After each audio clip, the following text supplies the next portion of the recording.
Halo, assalamualaikum warahmatullahi wabarakatuh. Perkenalkan, nama saya Hasna Farsadiwani. Di sini saya mau menjawab beberapa pertanyaan dalam mata kuliah Komputer Grafis 2, Desain Komunikasi Visual UNS Surakarta. Jadi pertanyaan pertama, apa komentar Anda sebagai desainer mengenai kasus di atas? Salah satu alasannya adalah kode etik plagiarisme dan bagaimana seharusnya seorang desainer grafis bisa terhindar masalah tersebut dan apa langkah yang diambil supaya terhindar dari masalah tersebut di masa depan. Oke, komentar dari saya itu masalah tersebut tidak bisa dibenarkan karena ada perbedaan yang besar antara terinspirasi dan juga plagiasi gitu. Kalau kita terinspirasi, kita nggak bakal meniru secara keseluruhan. Kita terinspirasi bisa berbagai sumber, kita nggak bisa hanya berpatok pada satu sumber inspirasi aja gitu.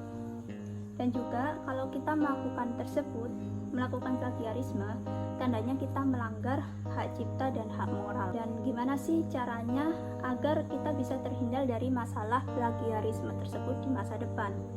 Yang pertama itu kita bisa menggunakan berbagai sumber dalam pencarian inspirasi. Maksudnya itu ketika kita membuat suatu desain, sumber kita itu harus bervariasi. Inspirasinya itu harus dari berbagai referensi, nggak hanya dari satu referensi aja. Jadi kita bisa memadukan referensi-referensi kita itu dalam desain kita agar tidak terlihat sama dengan satu referensi yang kita gunakan. Dan yang kedua, kita harus melakukan analisis. Analisis di sini adalah maksudnya kita melihat dulu nih apakah desain kita itu sama dengan referensi kita. Kalau bisa dibuat yang variatif, yang tidak sama gitu. Kita bisa terinspirasi dari suatu desain orang lain, tapi kita nggak bisa meniru secara keseluruhan karena itu bisa dicap sebagai plagiarisme. Dan yang ketiga adalah konsultasi dengan tim. Kita bisa meminta pendapat tim kita, apakah desain kita itu terlalu mirip dengan referensi kita atau enggak, atau kita bisa meminta pendapat mereka agar kita tidak terjerat dengan yang namanya plagiarisme. Dan yang keempat itu kita harus membandingkan hasil akhir desain kita dengan sumber inspirasi kita, sama atau enggak, terlalu mirip atau enggak. Kalaupun terlalu mirip, kita bisa improve lagi, kita bisa revisi lagi agar tidak dinilai sebagai plagiasi. Dan yang kelima itu kita harus mengapresiasi sumber inspirasi kita, bisa lewat donasi, banyak medium untuk kita mengapresiasi sumber inspirasi kita. Pertanyaan kedua, jelaskan apa yang Anda ketahui tentang lisensi aset grafis.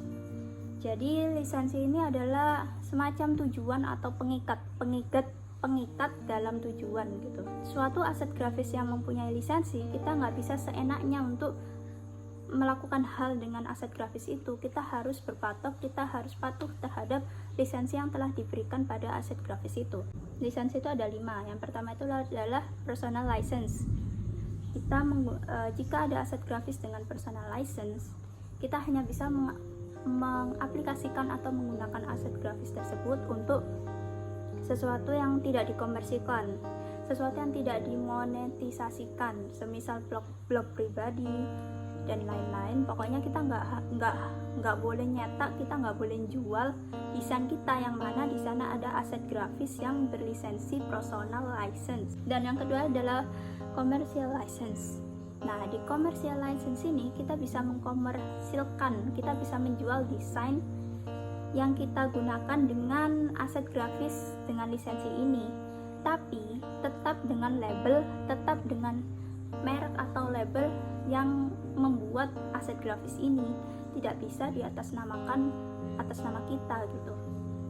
Dan yang ketiga itu adalah private labels right license atau PLR. Nah, di sini kita bisa mengkomersilkan, menjual dan juga mengatasnamakan aset desain tersebut, aset grafis tersebut atas nama kita. Tapi ada batasannya. Batasannya adalah yang beli desain kita, di mana desain kita itu menggunakan aset grafis dengan private labels right license ini, nggak boleh menjual lagi. Jadi cukup di kita. Mereka yang beli nggak boleh jual lagi. Dan yang keempat itu adalah master resale right atau MRR. Nah, di sini tuh ini klaim sepenuhnya, license yang keseluruhan gitu. Kita bisa menjual, dan yang beli desain kita yang menggunakan aset grafis yang berlisensi ini bisa menjualnya lagi gitu dengan atas namanya. Jadi ini udah kayak lisensi yang bebas, lisensi yang keseluruhan gitu. Dan yang kelima, yang terakhir itu adalah Creative Commons atau CC. Di YouTube kita sering lihat kan ada footage atau ada video yang diambil dari akun lain atau dari video lain gitu dengan dituliskan dengan nama CC. Jadi ketika ada footage atau video yang berlabel atau berlisensi Creative Commons, kita bisa mengkreasikannya, kita bisa mengeditnya atau menambah atau mengurang sesuatu di footage tersebut sesuai kreatifan kita, makanya namanya Creative Commons. Dan yang ketiga, pertanyaan terakhir, yaitu adalah apa yang dimaksud dengan haki dan bagaimana cara mendapatkannya. Haki itu adalah hak kekayaan intelektual. Jadi hak ini adalah memperoleh perlindungan atas karya kita secara hukum supaya tidak dibajak, supaya tidak disalahgunakan. Dan ini ada peraturannya di undang-undang. Jadi ini atas nama hukum, nggak boleh diganggu gugat. Setiap karya yang telah didaftarkan hakinya dan mempunyai hak cipta tidak boleh dibajak, tidak boleh diciplak.